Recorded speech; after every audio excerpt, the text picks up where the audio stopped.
What is going on, guys? My name is Valbatazan, and today I'm going to bring you something a little different that you normally see on my channel. You normally just see Domination gameplay on my channel, which it is Domination gameplay in the back. But if you notice right off the bat, I'm mixing it up a little bit. I'm in third-person mode, which is going to be setting the mood for my new series that I like to call What the Hell Theater. Yes, this is theater mode. I am in third person, me playing, and it is Domination gameplay, but there's going to be a little bit of a twist to it. As you're watching me in third person, I'm going to be going over some, maybe 1, 2, 3 not videos, but stories in the worldwide news as far as maybe something, most of it's criminal activity, but funny and hilarious, sometimes non-believable news that has hit the media that maybe you guys haven't heard about. And I'm going to go over 1 or 2 stories with you guys real quick and get into maybe dissecting it and talking about it a little bit, because some of this stuff is just unbelievable. And if this does well, I'll do a couple more videos just like this. So sit back, relax, and I'm going to get into story number 1 here. Okay, story number 1. And I want to stress to you guys, these are all verified to be true stories. It's all documented stuff. It's not something from like The Onion where it's all made up. These are actually true stories. So let's get into story number 1 here. A South African man awoke to find himself in a morgue fridge nearly a day after his family thought he was dead. Officials said the unidentified man woke up Sunday afternoon 21 hours after his family called the undertaker to pick him up take him to the morgue after an asthma attack. A day after, the man was put and locked in a refrigerated compartment. Morgue workers heard yelling for help. They thought it was a ghost. I guess they were freaking out. They didn't realize what the hell was going on. The man was freed only after police were called. The terrified man was taken to a nearby hospital, diagnosed with what doctors deemed a little chilly but stable condition of some sort. His family was then informed that the man was alive during a meeting to make his funeral arrangements. Okay, my first response to this is, how the fuck do you not know the guy's dead? I mean, I know there's been these cases of taking drugs where you can slow down your heartbeat, but I mean, okay, we're in South Africa. I'm assuming since it's a South African man, how the fuck do you not know if somebody's dead or not? You just shove them in the refrigerator for 21 hours? I mean, people, I'm pretty sure, I'm not a doctor. I'm sure most of you guys are not either.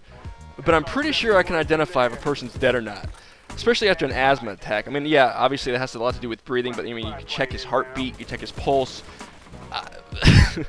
21 hours in the morgue. I mean, what would you guys do if you woke up after being up 21 hours in a refrigerated container? I can't imagine what I would be thinking. I'm probably going to divorce my family and move far, far away from there. That's all I know. All right, let's get into story number 2.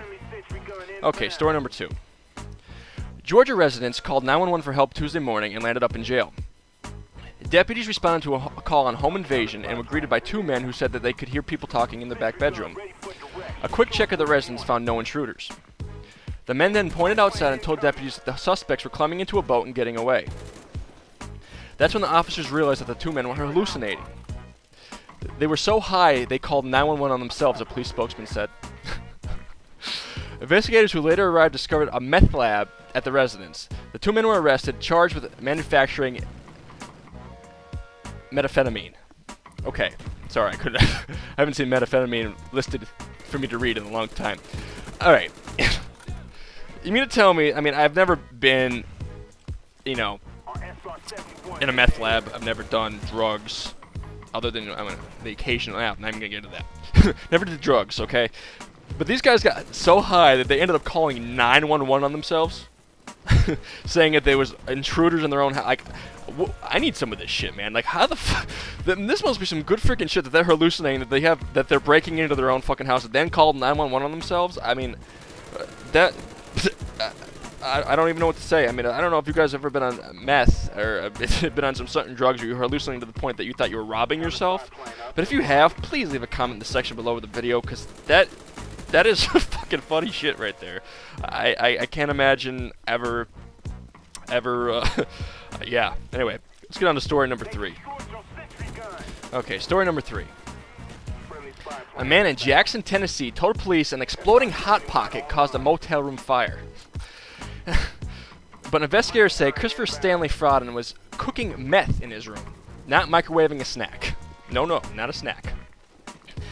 Firefighters called police after finding evidence of a meth lab in a melted trash can.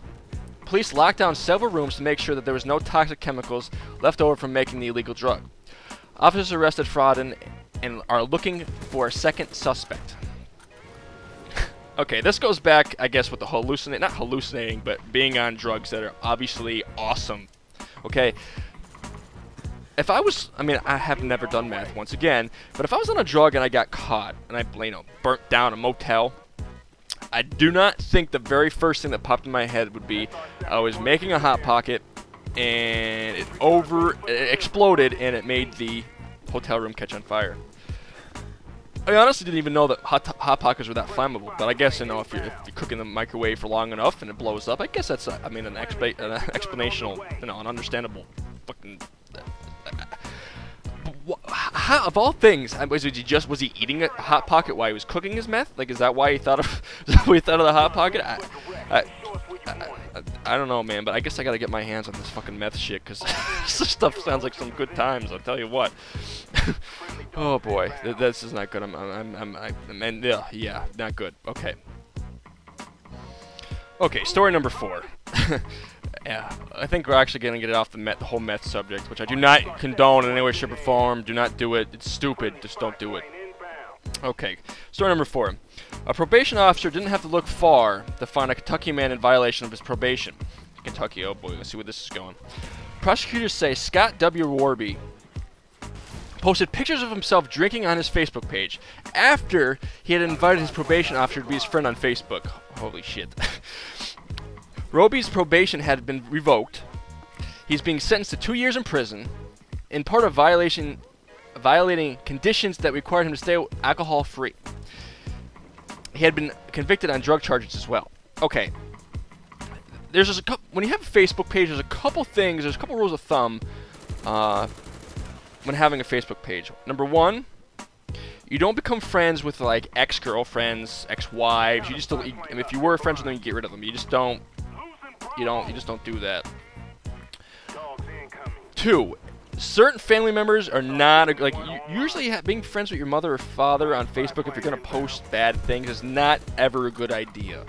That just spells trouble. 3rd, never become friends on Facebook with your boss. That becomes a very bad thing. I found that out the hard way, especially when you're talking shit about your own job and how bad it is and how bad it sucks. When your boss sees that the next morning, he's not going to be thrilled. And the 4th, and probably most important, which I never even thought of, but I guess is the new standard, don't become friends with your probation officer on Facebook and then post yourself drinking or doing drugs. That probably is not going to end well. If somebody's ever done that, added their probation officer to their Facebook friends list, somebody tell me how that went down. That would definitely be interesting to me to see, you know, what exactly you posted up on your Facebook. That's just, I mean, Christ, that's that's a little absurd. Anyways, guys, that's about it. I hope you guys enjoyed the stories. I'm gonna get a little more creative as time goes on. I just want to get this kind of like a trial run to see if you guys find this fun to watch. I think it's a little bit different. I don't think anybody else is doing anything like this, and this is all true facts, which makes this stuff even funnier. So anyways, guys, I'm out.